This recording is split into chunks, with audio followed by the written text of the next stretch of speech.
지난 2주간 우리 시편 118편 5절부터 17절 이 말씀을 통해서 다윗에게 하나님이 어떤 하나님이셨나, 하나님이 다윗에게 어떻게 대해 주셨나, 하나님이 우리에게 어떤 일을 해 주시나, 지금 이 부분을 우리가 살펴보고 있죠. 잠시 복습해 보자면, 첫 번째로 하나님은 우리를 넓은 곳에 세우시는 하나님이셨습니다. 넓은 곳에 세우신다는 것은 자유롭게 해주신다는 뜻이었죠. 도대체 우리가 그 누구를, 그 무엇을 의지해야 이 세상의 근심과 염려로부터 우리가 자유롭게 되겠습니까? 우리를 자유롭게 해주실 수 있는 분은 모든 결박과 구속의 원인이 되는 죄와 사망으로부터 우리를 구원해 주시는 그 하나님밖에 없습니다. 하나님은 어떤 분이신가? 두 번째로 다윗의 편이 되어 주셨던 하나님이십니다. 성도 여러분, 우리가 하나님을 믿되 하나님을 내 편 들어 주시는 분으로 믿고 사는 것이 얼마나 큰 복인지 모릅니다. 우리가 하나님을 내 편 들어 주시는 분으로 그렇게 하나님을 신앙하게 된다면 마른 갈대와도 같은 이 땅의 사람들에게 목매달지 않고 살게 되는 것입니다. 오직 하나님을 내 편 들어 주시는 분으로 삼아서 그래 하나님이 내 인생을 이끌고 계시는구나 라는 그런 고백을 할 수 있는 그런 믿음의 수준으로 우리는 살아가야 할 것입니다. 오늘은 이 시편 118편 5절부터 17절 말씀을 통해서 다윗이 고백했던 하나님은 어떤 하나님인가 세 번째 시간입니다. 여러분, 다윗은 자기를 죽이려고 했던 사울 왕을 피해서 10년 넘는 세월, 거의 15년 가까이를 도망을 다녔던 사람입니다. 여러분, 그 두려움과 압박감이 얼마나 컸겠습니까? 한 나라의 왕이 나를 죽이려고 한다면 그 나라에 내 편은 없는 것입니다. 그 두려움, 그 압박감을 가지게 되면 사람이 어느 순간 두려움에 너무 사로잡히면 정상적인 사고를 못하게 됩니다. 엉뚱한 선택을 하게 돼요. 다윗은 너무 사울왕이 두려운 나머지 이 사울왕을 피해서 블레셋 나라로 도망을 가게 됩니다. 여러분, 블레셋이 어떤 나라입니까? 블레셋은 다윗 자신이 죽였던 그 골리앗이라는 장수의 그 나라입니다. 한마디로 지금 이스라엘과 전쟁을 벌이고 있는 적국으로 이 다윗이 도망을 간 거예요. 여러분, 다윗이 얼마나 다급했으면 블레셋의 영토에 그 도망을 갔겠습니까? 이상하죠. 합리적인 사고가 아닙니다. 근데 여러분, 저는 이런 다윗의 행동이 조금 이해가 됩니다. 사람이 극도의 그 두려움, 압박감을 느끼면 엉뚱한 선택을 하게 돼요. 여러분은 혹시 누가 나를 죽일 수도 있겠다, 이러다가 내가 죽을 수도 있겠다라는 그런 공포감을 느껴보신 적이 있습니까? 제가 그 20대 혈기 넘치는 그 젊은 시절에 제가 다니던 학교에서 이제 그 교수 채용 비리가 있었습니다. 그 재단 이사장하고 행정처장이 서로 이렇게 짝짝꿍이 되어서 수준도 안 되는 그 사람을 교수로 자기 사람으로 딱 이렇게 앉힌 거예요. 그리고 그 줄리아드 출신 그 유능한 교수는 자기 사람이 아니라는 이유로 내쫓고 자기에게 충성하는 사람을 학장으로 이렇게 세우는 등 소위 이 낙하산 임명이 이제 일어났던 것이죠. 학생들이 이제 이에 반대하는 과정에서 시위가 벌어졌습니다. 결국 행정실과 본관을 점거하는 그런 지경에 이제 이르게 되었습니다. 그때 그 행정처장이 폭력배를 고용을 했어요. 그래서 새벽에 학생회관에 들어와서 그 학생 임원들을 폭행하는 일이 벌어졌습니다. 그 과정에서 여러 사람이 이제 부상을 당했고, 그 중에 이제 3명이 이제 지역에 있는 큰 병원에 이제 입원을 하게 되었습니다. 그 3명 중에 1명이 바로 저였습니다. 지역 신문에도 나고요. 그때 기자가 병원에 찾아와서 막 인터뷰도 당해보고 아주 제 인생에서 아주 그 스펙타클한 그런 시기를 보내고 있었습니다. 여러분, 저는 사실 그날 이제 그 폭력배들에게 폭행을 당하기 전에 이미 그 폭력배들을 만난 적이 있었습니다. 하루는 이렇게 검은 정장을 쫙 빼입은 덩치가 막 이런 사람들이 고급차를 쫙 몰고 오더니 그 이따만한 그 벤치 알죠? 철사 자르는 벤치를 그거를 이렇게 휙휙 돌리면서 저한테 오더니 싱글벙글 웃으면서 협박을 합니다. 저는 사실 그렇게 큰 벤치를 처음 봤어요. 벤치가 이런 것도 있더라고요. 그걸 돌리면서 웃으면서 학생이 하라는 공부는 안 하고 뭐 하냐. 우리 엄마 아빠가 할 법한 소리를 대신해 줍니다. 그러면서 하는 말이, 야, 너 계속 그러면 내 눈에 다음에 또 띄면 너 평생 틀니 달고 다닐 줄 알아라. 그래 이야기를 해요. 무슨 소리입니까? 네, 벤치로 이빨을 다 뽑아버리겠다는 거예요. 협박을 그렇게 하는 거예요. 그런 협박을 받고 이제 얼마 뒤에 그런 폭행을 당해서 병원에 옮겨진 겁니다. 여러분, 제가 그때 제정신이었겠습니까? 네? 병원에 입원해 있는데 극도의 두려움에 사로잡히는 겁니다. 왜 영화 같은 거 보면 어떤 사람이 이렇게 병원에 입원해 있잖아요. 그러면 이렇게 무슨 암살자들이 밤에 이렇게 몰려와가지고 병원에 입원해 있는 환자를 막 죽이고 몰래 도망가는 그런 영화들 있잖아요. 그게 머릿속에 계속 생각이 나는 거예요. 야, 다 자고 있는 밤에 그 폭력배들이 이 병원에 다시 찾아올 것이다. 이 병원은 안전하지 않다. 머릿속에 계속 그 생각이 나는 겁니다. 여러분, 누군가 나를 죽일 수 있다, 해칠 수 있다라는 그 두려움과 압박에 몰리게 되면 하는 행동마다 우왕좌왕, 안절부절. 저는 그때 밤에 제 그 침대에 누워있지 못했습니다. 왜냐하면 병원 침대에는 이름이 딱 적혀 있잖아요. 그죠? 제가 누군지 그 이름을 보고 찾게 될 것 아닙니까? 그러니 이 병원은 안전하지 않다. 이름이 적혀 있는 이 침대는 안전하지 않다. 그래서 제가 어떻게 했는 줄 아십니까? 환자들이 다 잠든 이제 12시 이렇게 넘어가면 다 잠들어요. 그렇게 깊은 밤이 되면 제가 제 침대에 누워있지 못하고 다른 병실로 가는 겁니다. 빈 침대에 누워있는 겁니다. 그렇게 날이 새기까지 기다리는 겁니다. 여러분, 저의 이 행동이 참 얼마나 비현실적이고 비현실적인 생각, 행동입니까? 그죠?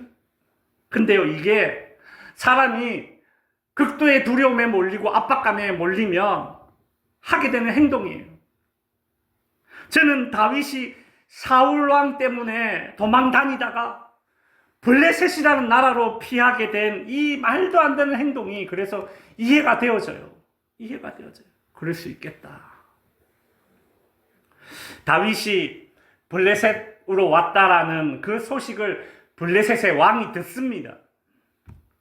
다윗이 사울 왕을 피해서 우리나라로 왔다고? 저 다윗은 그 골리앗이라는 장수를 물리친 사람 아닌가? 저런 장수가 지발로 우리나라에 내 밑으로 왔다고?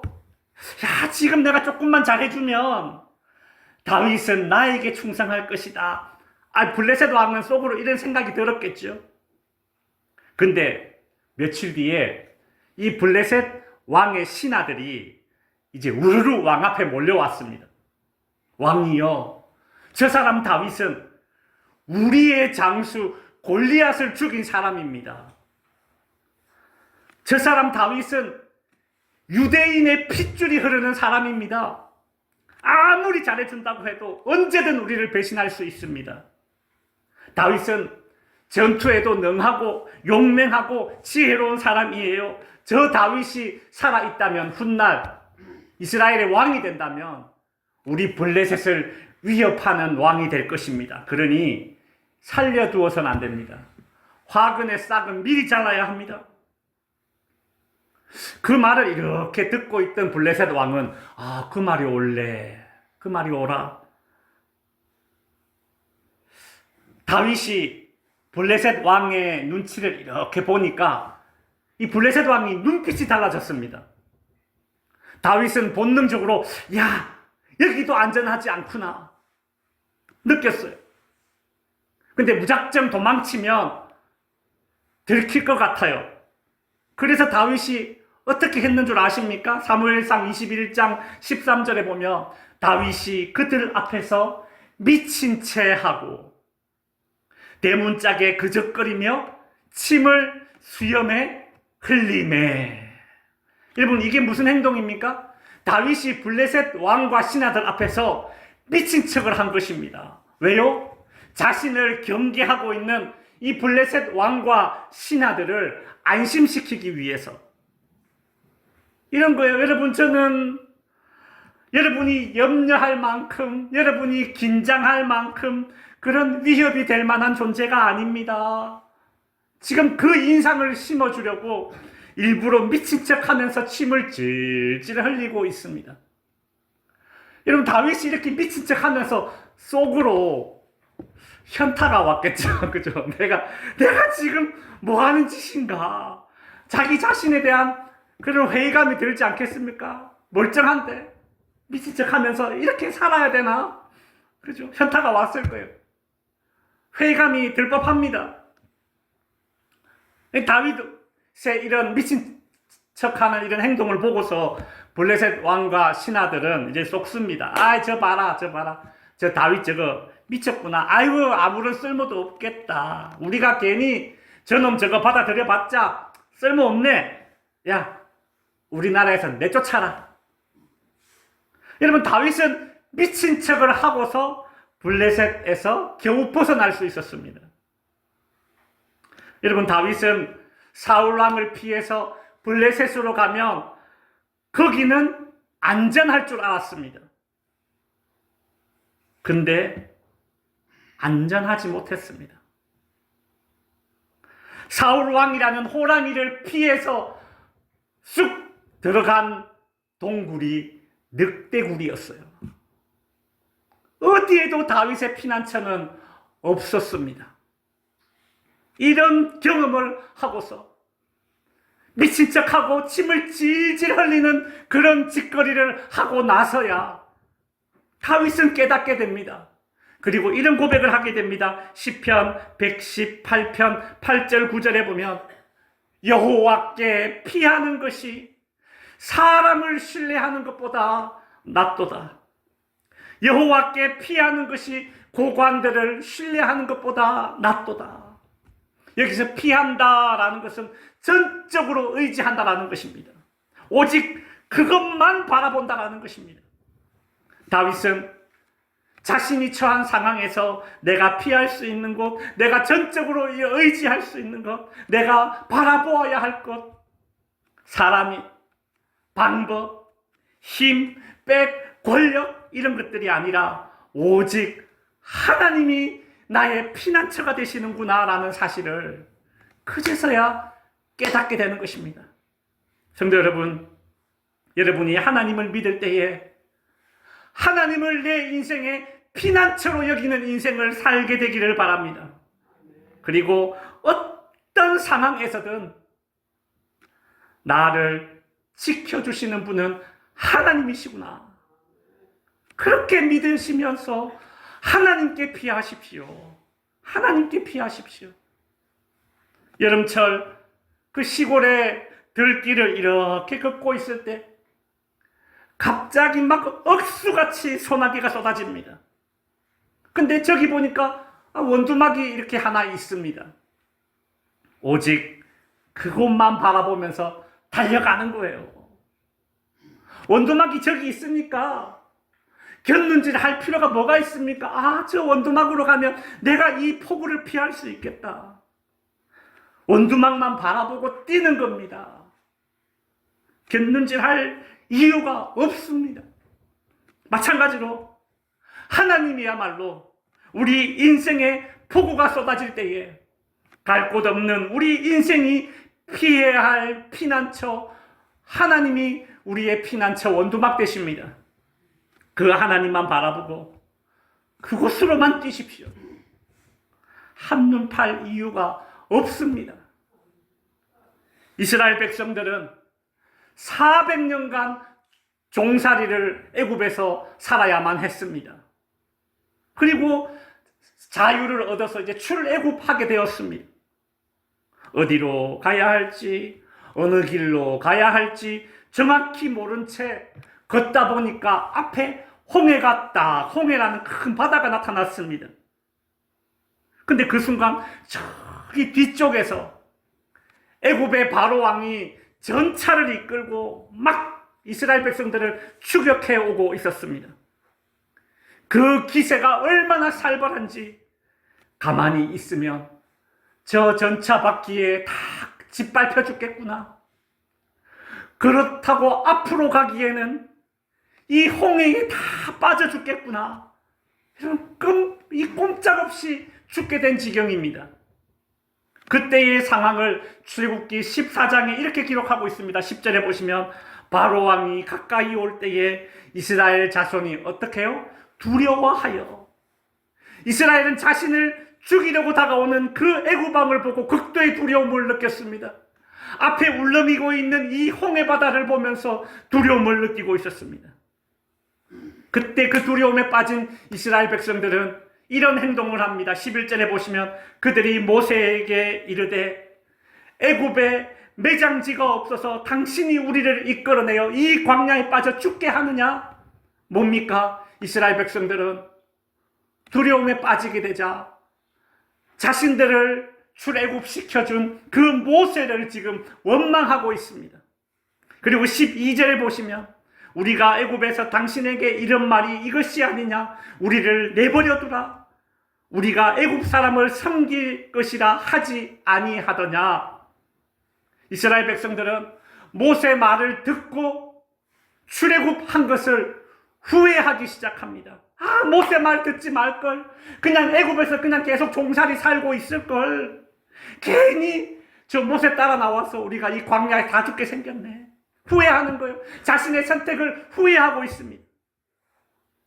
이스라엘 백성들은 뒤에는 애굽의 군대가 추격해오고 앞에는 홍해에 가로막혀 있는데 이 기막힌 상황, 어디로 피할 데가 없는 이 기막힌 상황에 처하게 되자 첫째 두려워했고, 두 번째 원망했고, 세 번째 후회했습니다.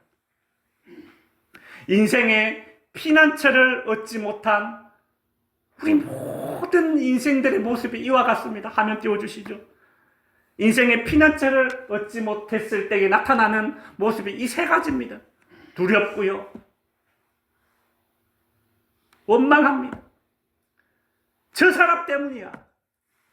저 사람만 아니었으면, 이 일 때문이야, 이 일만 일어나지 않았으면 하는 생각이 들어서 자꾸 문제의 원인을 다른 사람, 다른 환경에 찾게 되는 거예요. 인생의 피난처를 얻지 못한 그 인생들의 모습들, 세 번째는 후회입니다. 후회.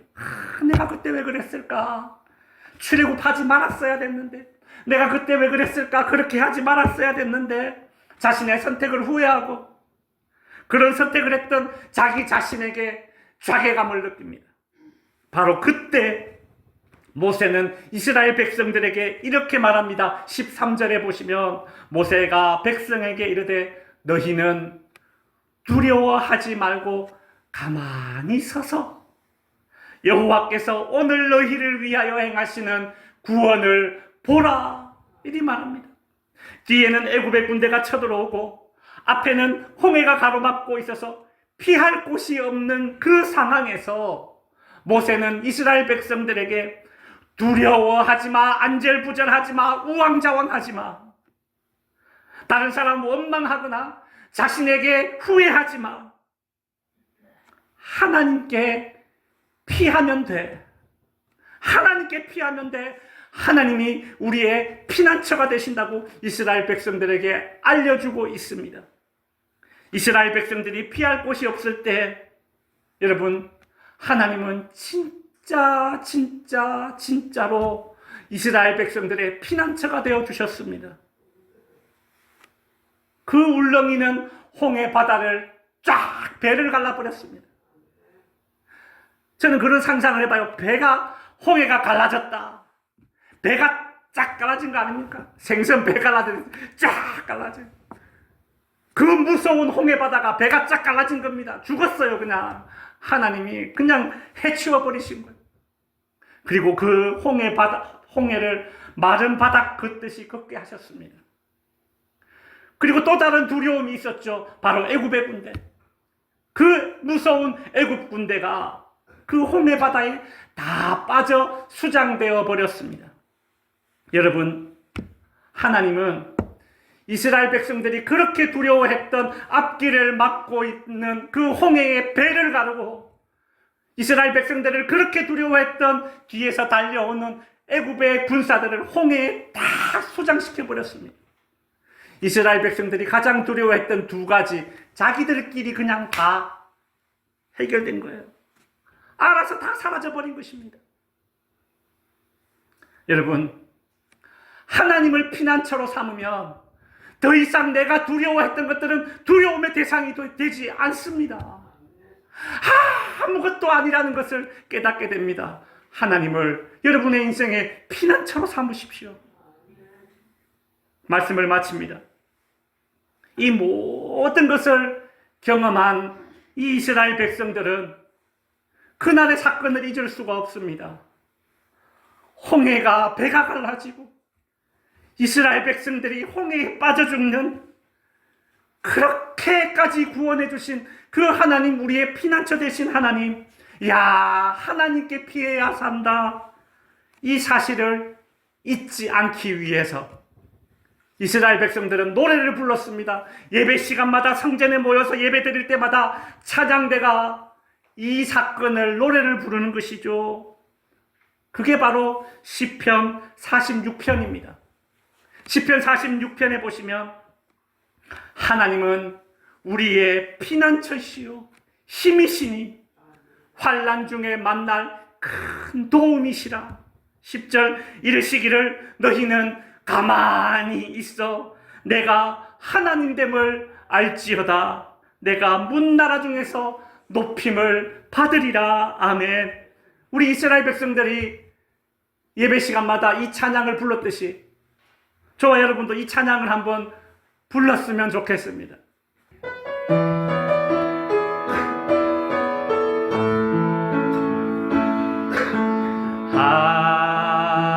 하나님을 우리의 피난처가 되시며 환난 중에 우리의 힘과 도움이 한 번 더요. 하나님은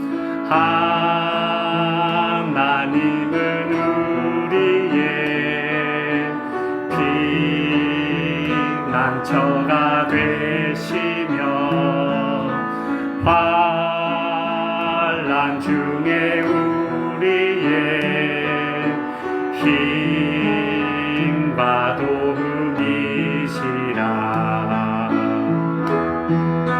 너희는 가만히 있어 주가 하나님 대말지어다. 열방과 세계 가운데 주가 높임을 받으리라. 사랑합니다 내 아버지, 사랑합니다 내 아버지, 찬양합니다 내 온 맘 다하여 선포합니다 예수 그리스도.